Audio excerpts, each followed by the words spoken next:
But tonight, we're talking about immigrants, education, and U.S. economic competitiveness, topics which are intimately linked. I don't think you can talk about one without the other, not to steal what Audrey may have to say tonight. But of course, immigration's been in the news, thanks not only to the recent Republican debate, but for many ongoing reasons in our region. So we're pleased to have Audrey Singer with us tonight. Audrey's a senior fellow at Brookings in the Metropolitan Policy Program, an expert on immigration, race, and ethnicity, particularly in metropolitan areas. And I know you will have something to say to her or ask her about Las Vegas and these issues. So I now will try and keep my word and stop talking so Audrey can begin.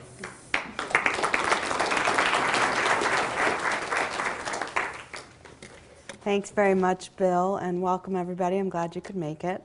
I'm happy to be back at UNLV.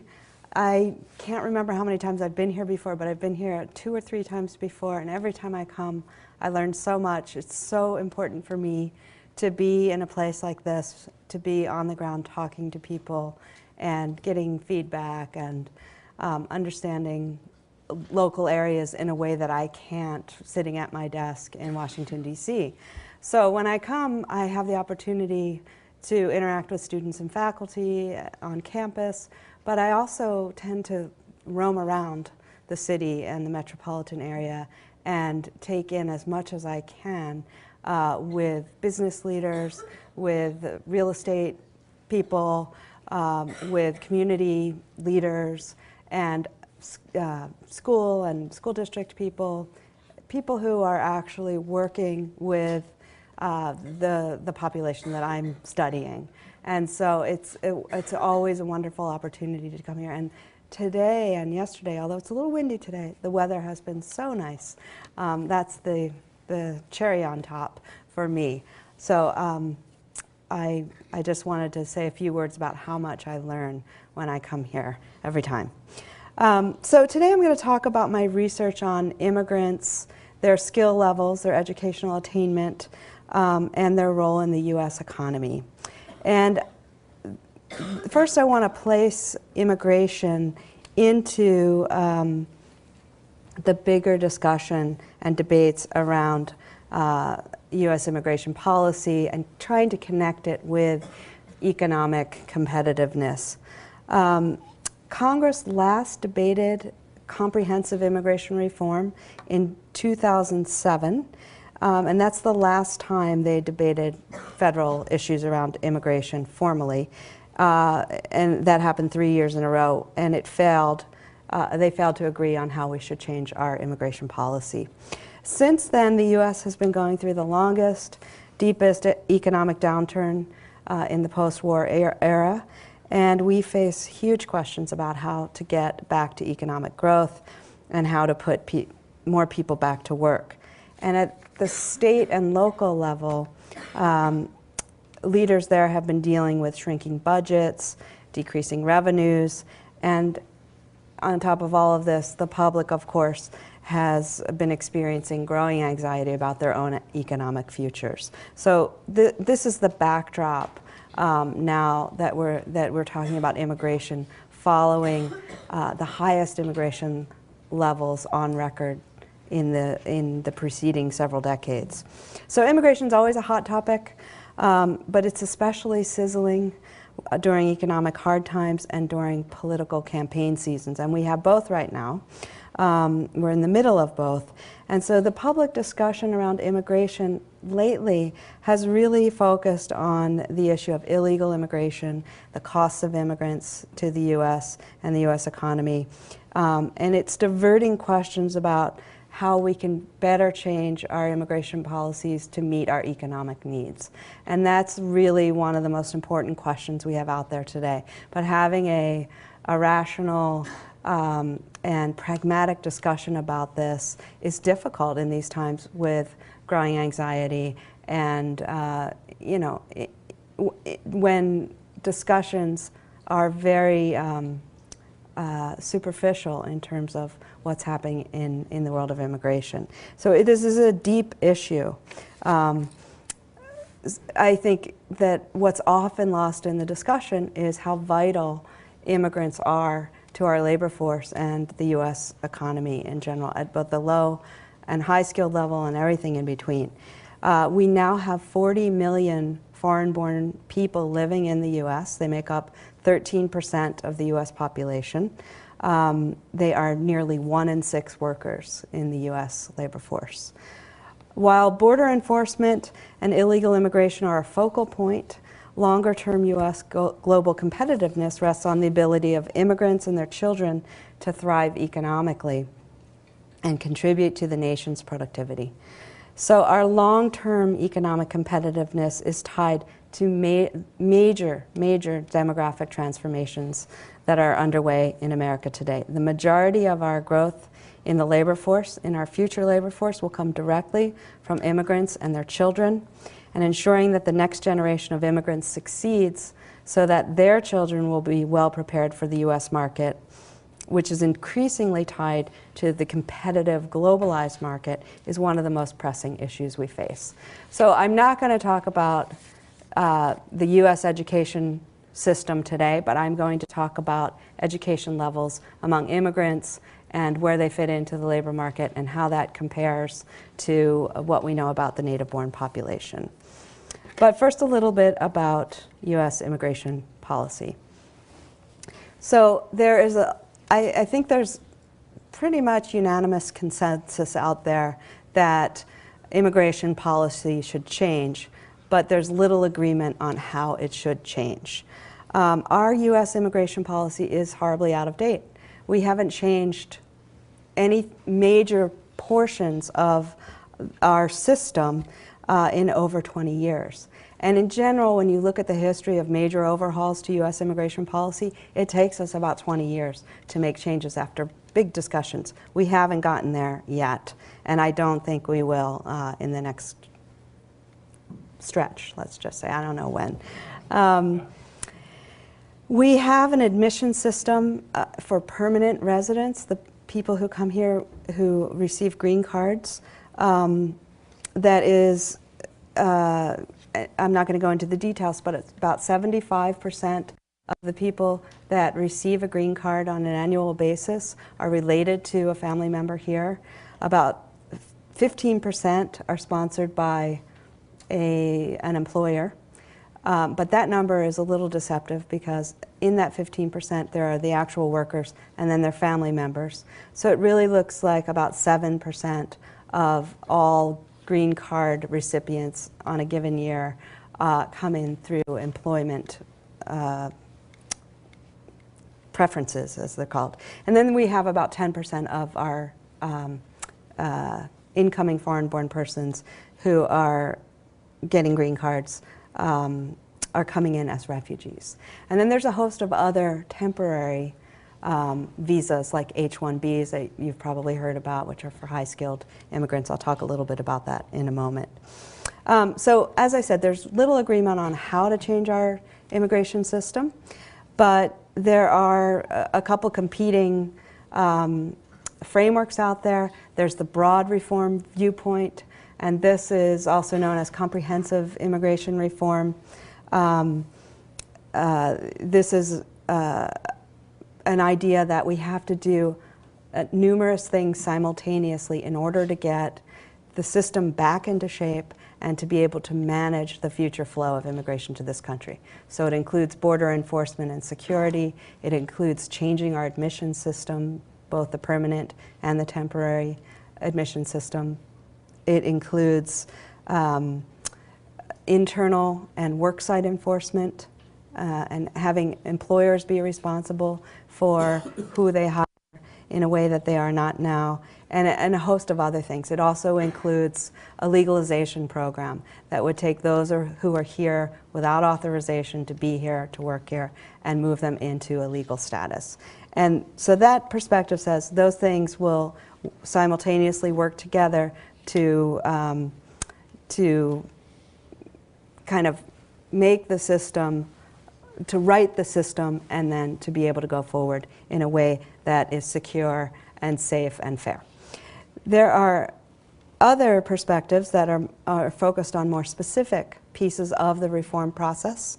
There's the employment-focused perspective, and this is one that is about securing the borders and first, and then taking on what happens next. So in this version of reform, we are able to seal off the border, particularly the southern border, and to be able to police internally to remove people who are here without status, and to bring that part of the process right, and then we can possibly move on to these other pieces. And in that perspective, there is no legalization program. The people who are here illegally will on their own disappear or be pushed further into the shadows. So that's not the focus of that one. There's another, I just want to point out another specific reform perspective because it's relevant for this talk. And there's a growing movement among business leaders, among certain politicians, other community leaders, to think about the high-skilled immigrant and the contributions that we are either missing or lagging behind on. And this point of view says, well, we've got a lot of international students coming to the US, and we're not able to utilize them in a way that many of them are working in science, technology, engineering, and math fields, the STEM professions, but we're turning them away, or they're going to other countries. They could be part of our innovative economic vitality of the future. So that's the focus there. Not just on students, but also on bringing in more high-skilled workers because of pressure from employers who are having difficulty finding workers. That raises a lot of questions, of course, about our own educational system and who we are producing and how well that's going. But that usually goes hand in hand in these arguments that we need to focus on that as well. Okay, so that's the short version of U.S. immigration policy, and I know it's not very satisfying, but we need to talk about my research, of course, which is the most important thing. So I would say that, the big questions out there that kind of are overarching in this scenario are, how many immigrants should we admit? I mean, we are at a point in time when there's high unemployment.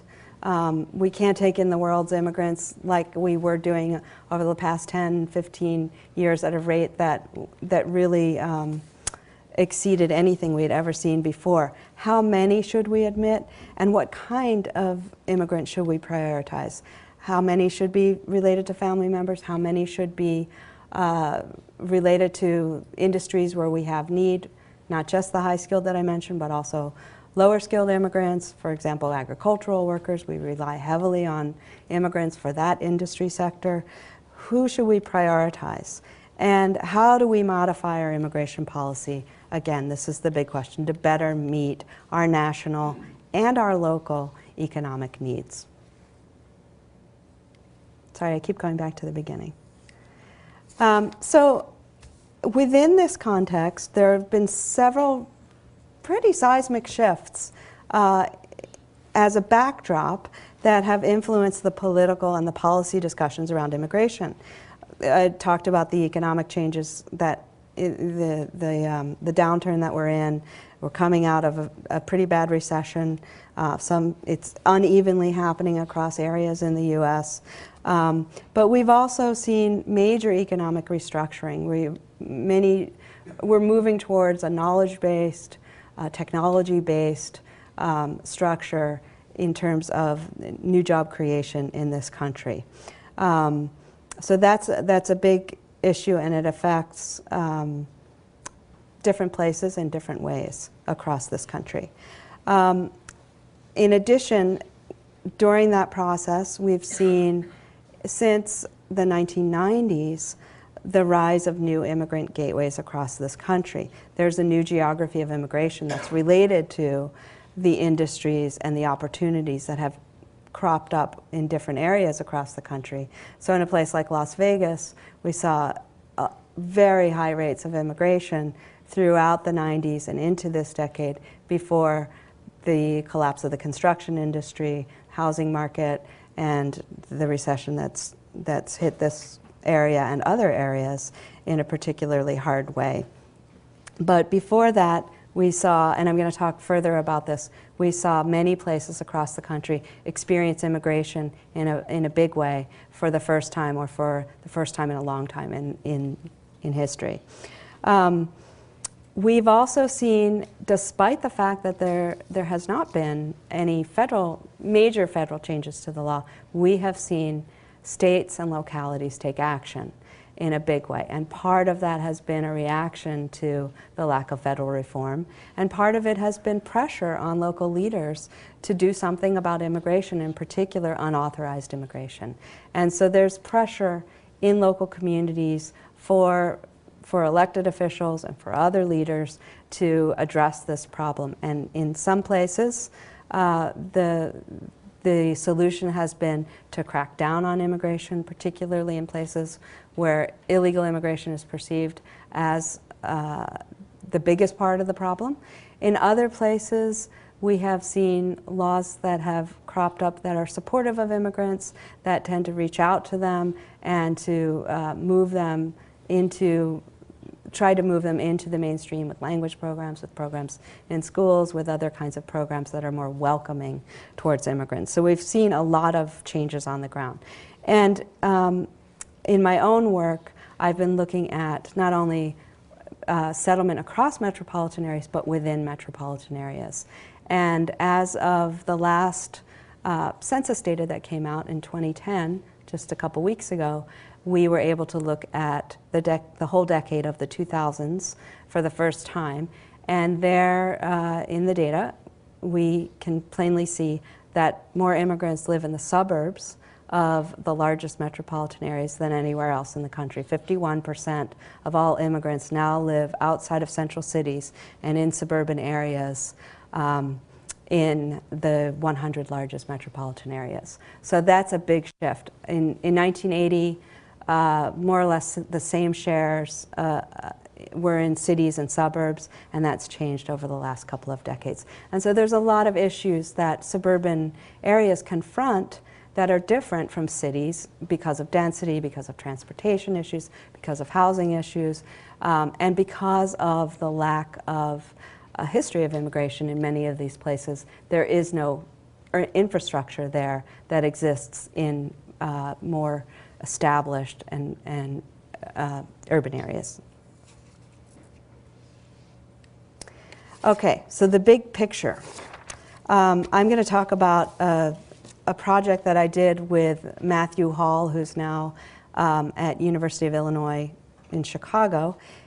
He and I got together on this project because we've been talking about the perception of immigrants in this country and how little we actually knew from evidence, empirically based data about the skill levels of immigrants. And also because when we think about skill levels and employment of immigrants, it is one of their largest contributions to this country, because immigrants come here, most of them come here motivated to work, if not for the primary purpose of working throughout the skills spectrum. So, as I mentioned, immigrants are about 13% of the population. They're overrepresented in the labor force. They're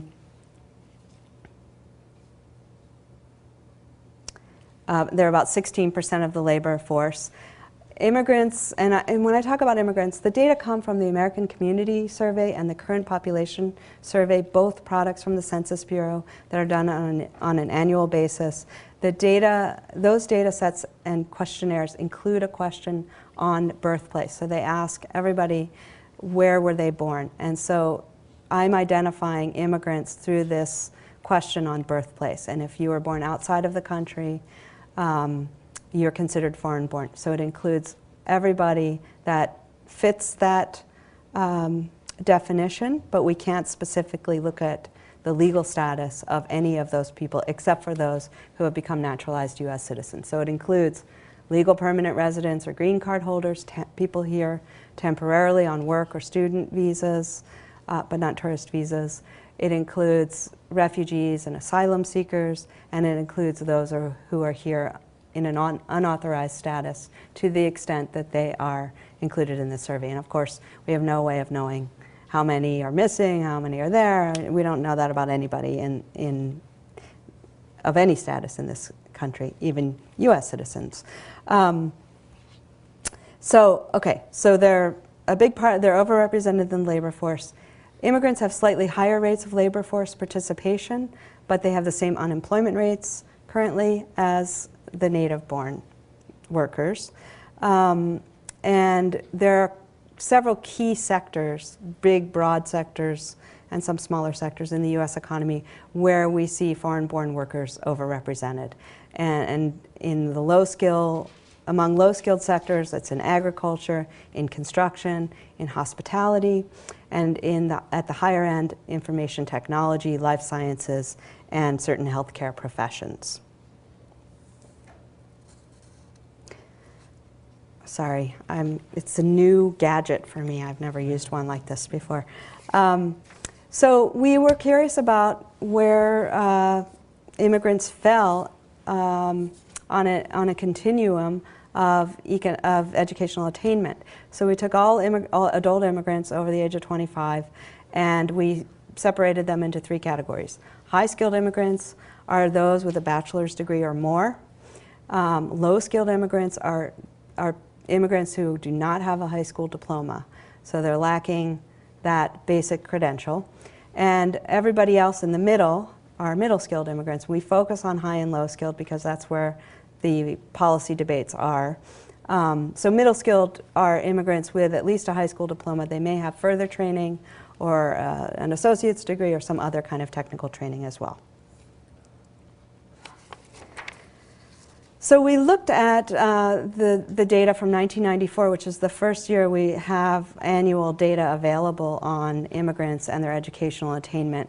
And we looked at the trends in these educational categories over time. And so what we found, you can see right here, and we were very intrigued, given the ongoing debates and the rhetoric around immigrants, that during the period of the highest immigration levels on record, that's over the past couple of decades, the skill levels of immigrants in the US converged. And in fact, as you can see, towards the end of the decade, high-skilled immigrants now outnumber low-skilled immigrants. So those with a college degree or more now outnumber those without a high school diploma. And this just happened recently. Middle-skilled, the top line, the green dotted line, are still the largest share, but all 3 categories, keep in mind, have increased over time because, of course, immigration has grown over this period as well. What do we find for the native-born? This is the same graph organized in the same way. The trends are very similar, but there's a very small share of the US population that does not have a high school diploma. And in fact, when you look at the absolute numbers, currently about half of all of those people, of all the people in the US living in the US, regardless of whether they're an immigrant or US born, I don't know if I just said that right, but half of all people without a high school diploma in the US right now are US born and half are foreign born. So immigrants take up a much bigger share of the population without a high school diploma. So high skilled has been increasing among the native born as well. So this is what it looks like when you look at the numbers specifically over the decade. In 1980, there were twice as many low-skilled immigrants as high-skilled ones, and there was a 20 percentage point spread, so about 40% were low-skilled, about 19% were high-skilled in 1980, and as you can see over the next 20 years, the share for the low-skilled group drops by more than 10 percentage points, while the high-skilled increases by more than 10 percentage points. And again, the middle-skilled group grew in absolute terms, but they maintained more or less the same share, 41 to 43%. So you can see this convergence right here. About 28% of all foreign-born persons in 2010 did not have a high school diploma. About 30% had a college degree or more. So we found this to be pretty surprising. given the rhetoric around immigrants and the perception that most immigrants who are here are poor, from Latin America, don't have an education, don't have high wages. In fact, there are a lot of people who do not fit this profile at all.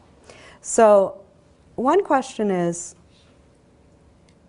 what accounts for the rise in the high-skilled immigrant in this country? What has changed? Well, I did mention the knowledge-based economy has been growing. So there's rising demand for high-skilled workers across the board, not just immigrant workers, in new technology positions and different kinds of service sector positions that are based on information, knowledge, and that kind of thing. So there's more demand for these workers. We also have had several important policy changes that have brought in more high-skilled workers.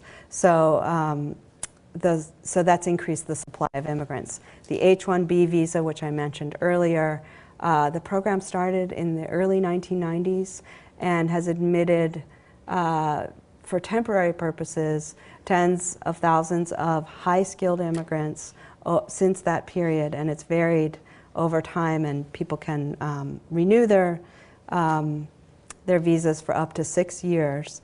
But most of these high-skilled H-1B visas require a bachelor's degree or more. So that's augmented the flow and the size of that population too.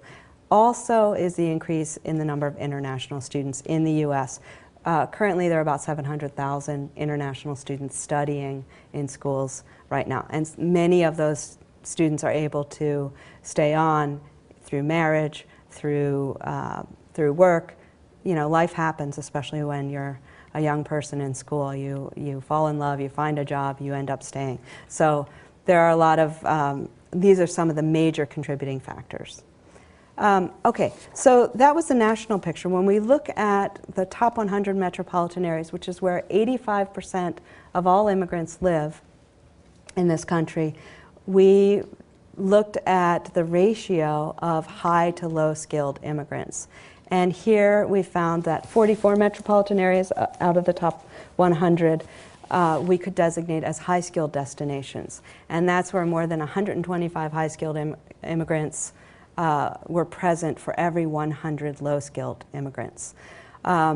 Likewise, we found that for the low-skilled destination, there were 30 metropolitan areas that we considered low-skilled destinations, less than 75 immigrants with a college degree or more for every 100 without a high school diploma.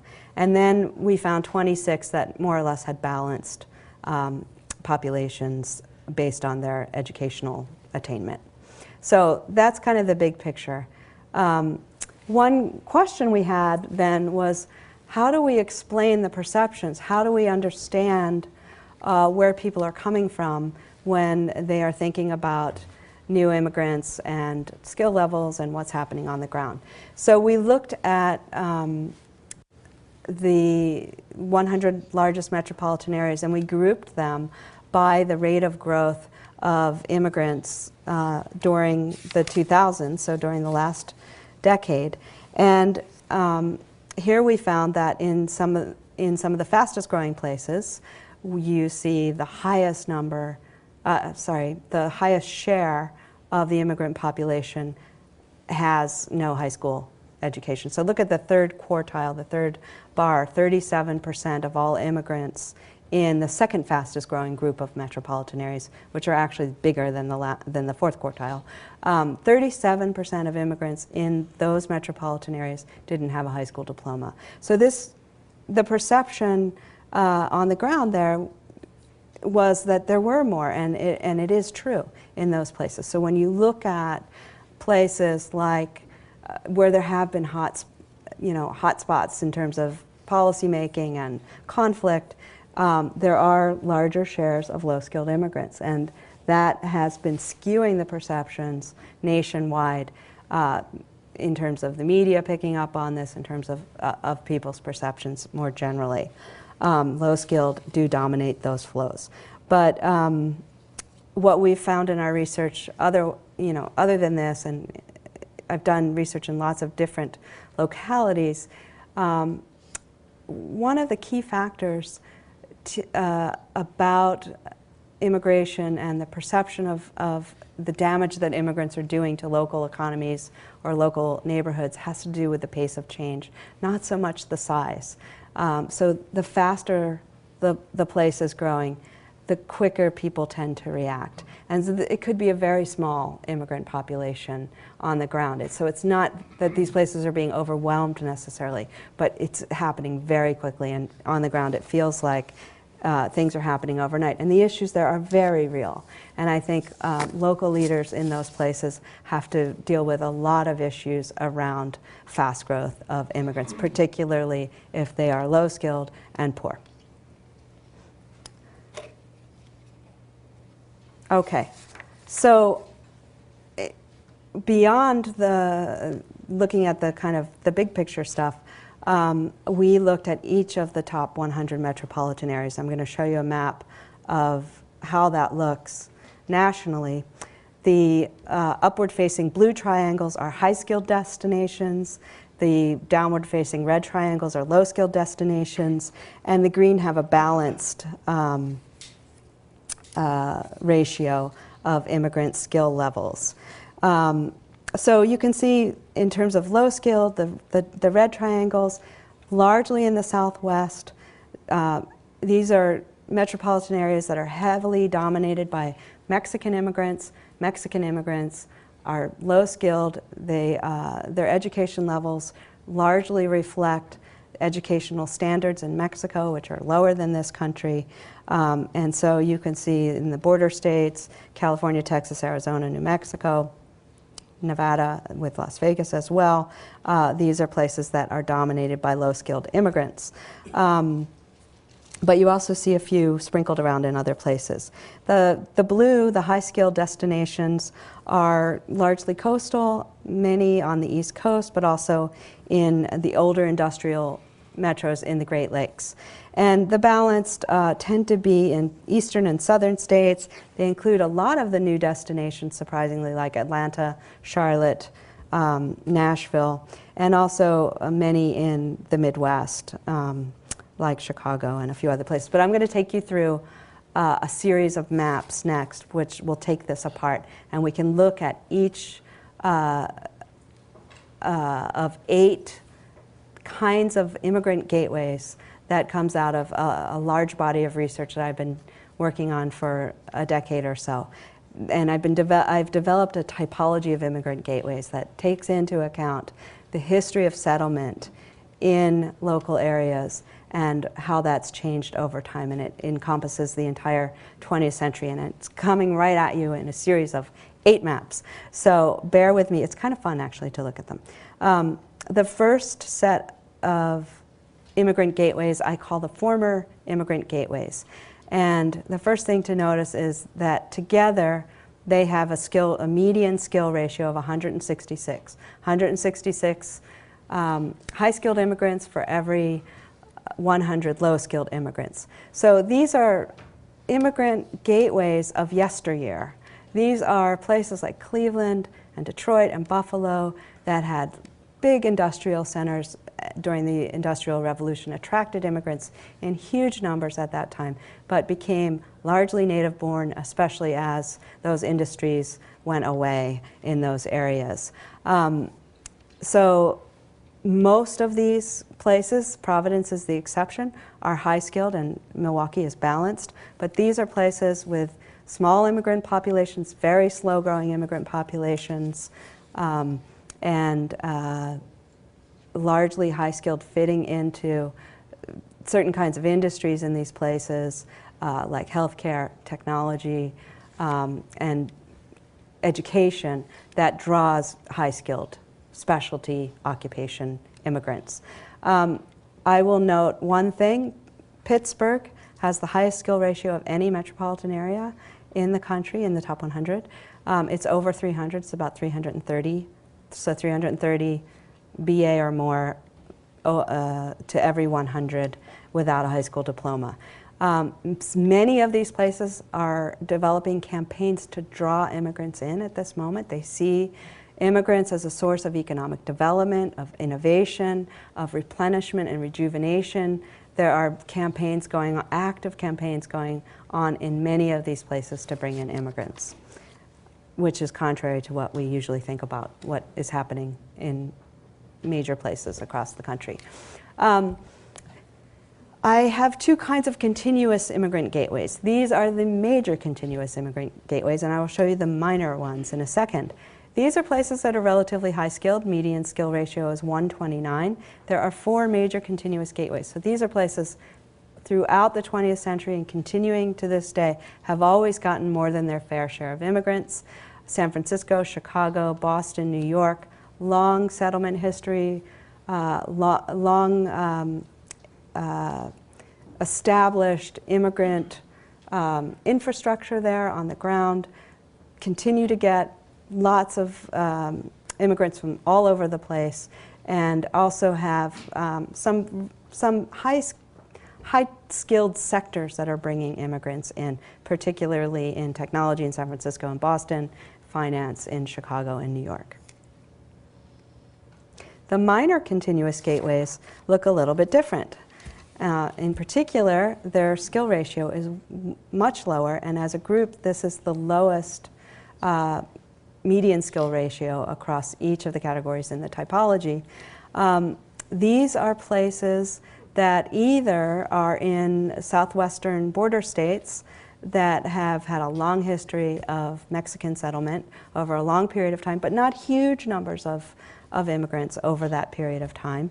And then several, 4 metropolitan areas in Connecticut that are largely suburbs and exurban areas of Boston and New York metropolitan areas. So there the composition is very different, dominated by non-Mexicans, Caribbean and others in those areas.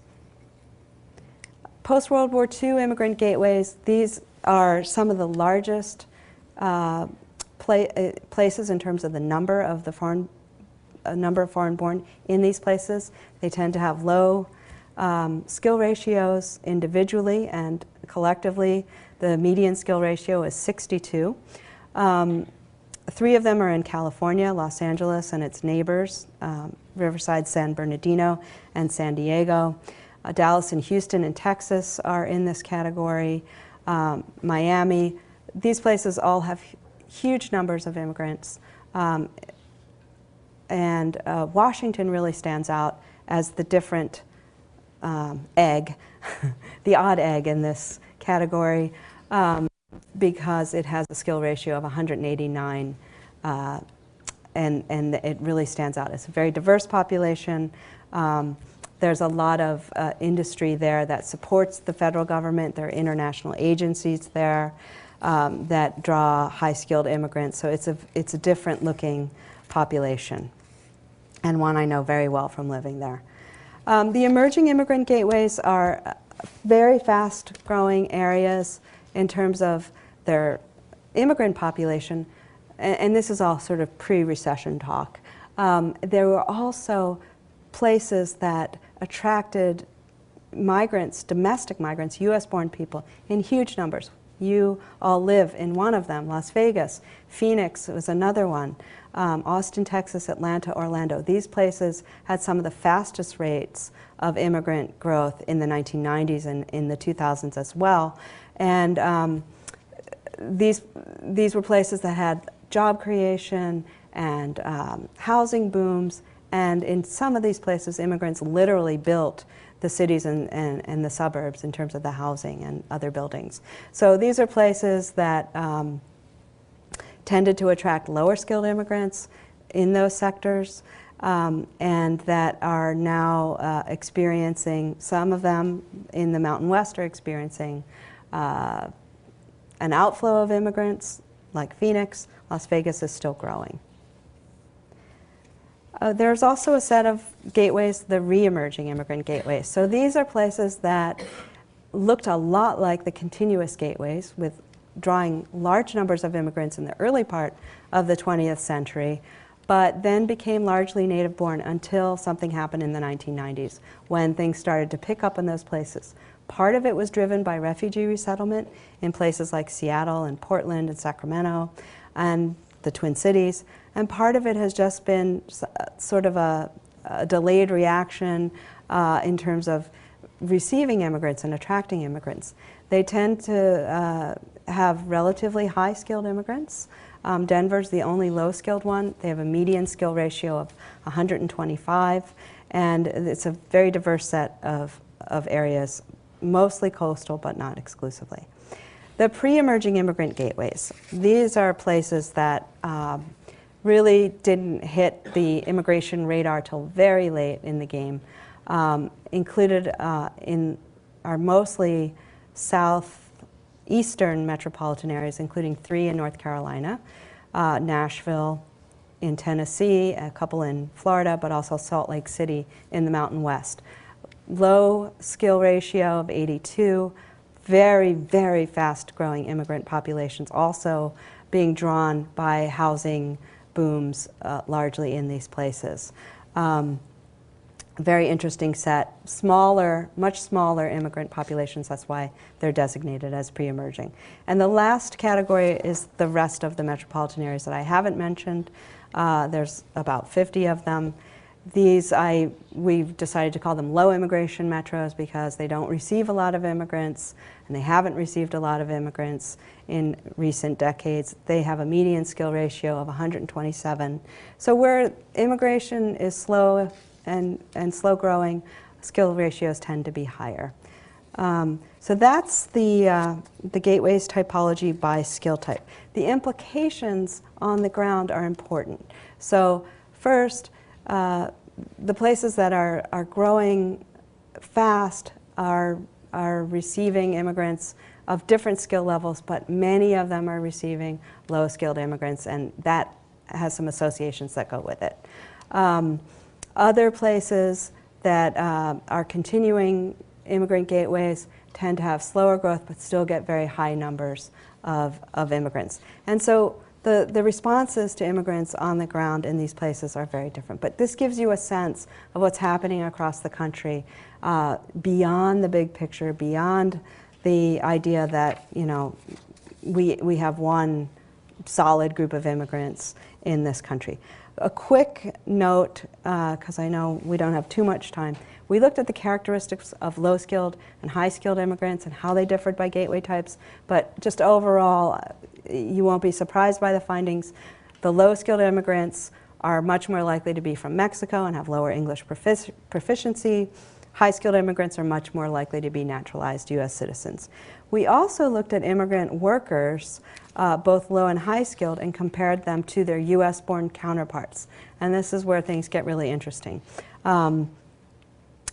Low-skilled immigrant workers compared to U.S.-born, so that's, again, people without a high school diploma, are much more likely to be employed. 67% of immigrants that are low-skilled are employed versus 49% of the native-born, but their income is lower. They earn about $5,000 less annually, but their poverty rates, interestingly, are lower too. And that has to do with household size and the number of workers within each household, which is bringing down the poverty rates in the immigrant-headed households.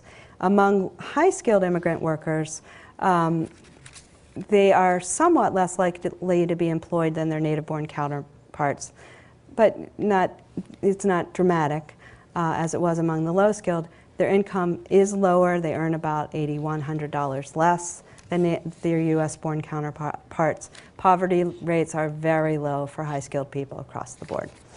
I want to just finish with some concluding thoughts about how to reshape national immigration policy. With 40 million foreign-born persons living in the U.S. at this point, of all statuses, all different education levels, I think the U.S. has a competitive advantage for engaging globally, and this is the big talk right now. How is the U.S. going to recover from the economic downturn that we're in right now? How are we going to engage globally? How are we going to make that happen on the ground in local areas across the country? I would argue that there are these connections that are there, and we need to start taking advantage of them. We have more immigrants in this country than any other country has in the world. They're from a very diverse set of regions across the world, and we have the global connections. Are we well positioned to take advantage of them before other countries snatch them from us or use those connections in another way?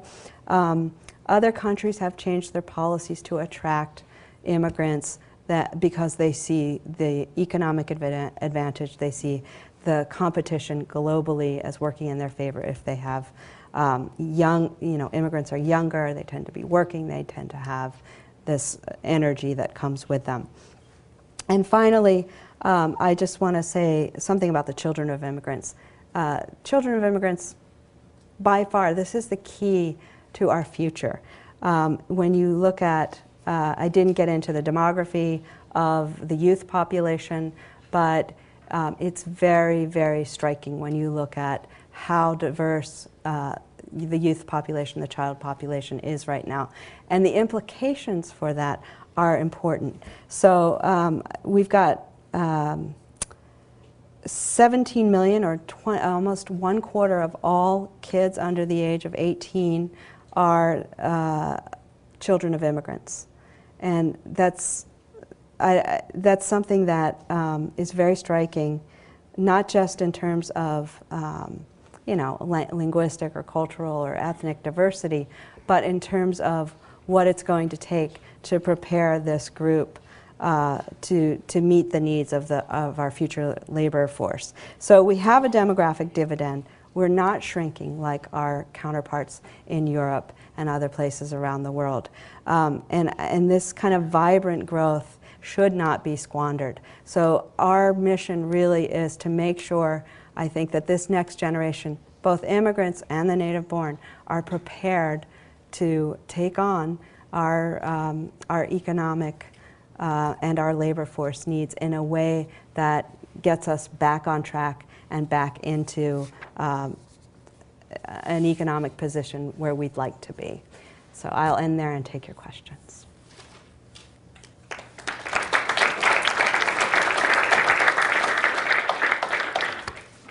I'm just confused, a methodological question. In the data that you provided, you're including those who are both authorized to be in the United States and those who are unauthorized. In your research, have you looked at these two groups separately? And do you see, I assume you see, significant differences in much of the data that you provided to us, that there is a high proportion of that population that you presented that is not authorized, the low-skilled group and whatnot. That's right. And I assume also that perhaps your low-skilled group, your unauthorized group, may be somewhat undercounted because of the statistical problems of getting a good sample. Right. Could you elaborate a little Sure, bit on the difference? absolutely.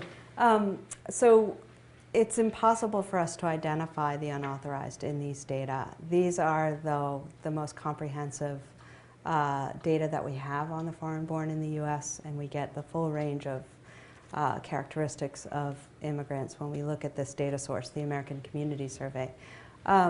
So it's not, we can't possibly do that. We do know from other surveys and from other research what the characteristics are like. But yeah, there's a close association between being unauthorized and being low skilled, but not exclusively. And I can tell you from past research a long, long time ago that I did when I worked for the U.S. Department of Labor, there was a survey that I worked on that was congressionally mandated after the last legalization program in the late 80s that legalized about 3 million people who were in the country illegally. And so we had to look at the labor force characteristics and other market and social and housing and family characteristics of this group. And the majority of them were from Mexico and Central America. The majority of them were paid low wages. The majority of them were paid on the books, which surprised us somewhat. But there were people with high school degrees, college degrees, even graduate degrees and PhDs. So people can fall out of status for many different reasons, or they can arrive, surreptitiously come across the border. So the estimates right now are roughly about 60% of all people who are unauthorized to be in the United States came across the border without authorization, and about 40% came with a valid visa and then overstayed the terms of their visa. So yeah, these data include those people to the extent that they have been covered in this survey, and that gets to your second point. We don't really know who's missing. We don't know who's missing among the unauthorized, among the total immigrant population, among the US-born population. There are a lot of people who potentially are missing from census data. And some of the best estimates out there are from a demographer at the Pew Hispanic Center, Jeffrey Pissell. And he has put some boundaries around it, but I can't tell you what they are, but it's less than 50% are not included is his best guess, something around 25 to 30%. Yeah. Is there are you or is there a study coming out that will show the economic benefit of the immigrants? In other words, it's, in my opinion here, it's easier to quantify the high skill, and it's a lot less easy to quantify the low skill. But I think it would be interesting to see that, because intuitively you'd think the benefit is there, but how do you get at that? Yeah. I wish I could tell you I had a study coming out on that. And I have been working on that issue with another Brookings fellow. It's really a tough thing to get your arms around and to do it in a way that's satisfying. So the last time, the most credible report that had come out on this issue, which is now outdated, was a 2-year panel that the National Academy of Sciences put together with economists and demographers, and they fought about it, and they crunched numbers, and they put this report out, and nobody has really been able to touch it since then. At that time, and again, it's outdated, they were able to show that immigrants were a net benefit to the national economy, not by much, but definitely looked like a net benefit. I believe on the order, but don't quote me on this, $10 billion a year, so negligible. But states and localities paid a price. So that's where immigration is felt. And that's why there's this tension between states and the federal government and cooperation on different things, and state and local leaders taking matters in their own hands. So it's been really hard to get the next study out on that. There have been several studies that try to get at this in different ways, some of them more credible than others. Yeah. Which is a segue into how much will state policy affect and shape national policy? What do you think? No, you're the expert. I don't get to Washington. Well, it's really pushing things, and I would think that that's part of the effort, that states are pushing the feds by doing this, and it's provocative to a certain extent, but it's very real to another extent in terms of budgets and programs and policies that have to take place. So, you know, there has been this void at the federal level, and there has been an effort to move state policy. So that's the only place that we actually see immigration policy happening right now. It's at the state and local level. And again, it's not all about crackdowns or restrictions on who can work and rent and get a license, but some of it is also an attempt to reach out to immigrants and to recognize that they're part of communities. Yeah. Does the rise in high school immigrants accounted to international students? Does that include students who get their education here and return home, or is it simply students who get their education and stay here to work after college? The second. So if they're still living in the U.S., and they're here, then they would be counted in these data. Yeah, we don't keep track very well of those who leave. What did you kind of find out in your conversations in Nevada about, for example, this issue of having so many young the children of immigrants in Nevada, and having an aging Anglo population and the tensions that are more or less inevitably going to emerge or are emerging at this point? Did that play into your thinking?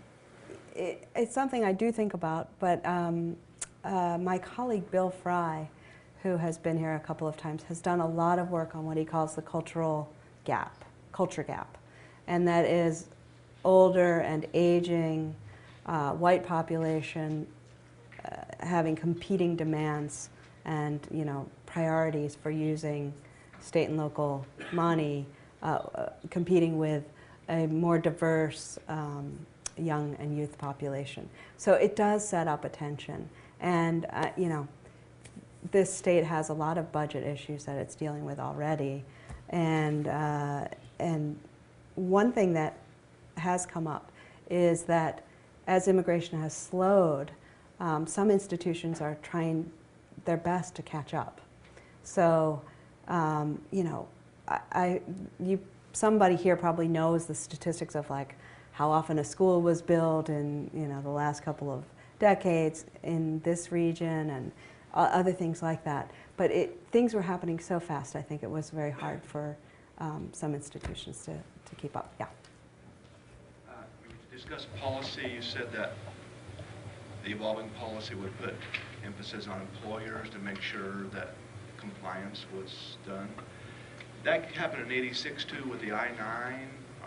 Wasn't the I-9 supposed to solve all that? Are they still using the I-9? I haven't heard much about it. Still using it. It's still the law. Why doesn't that? It's still illegal for employers to hire people who are not authorized to work here.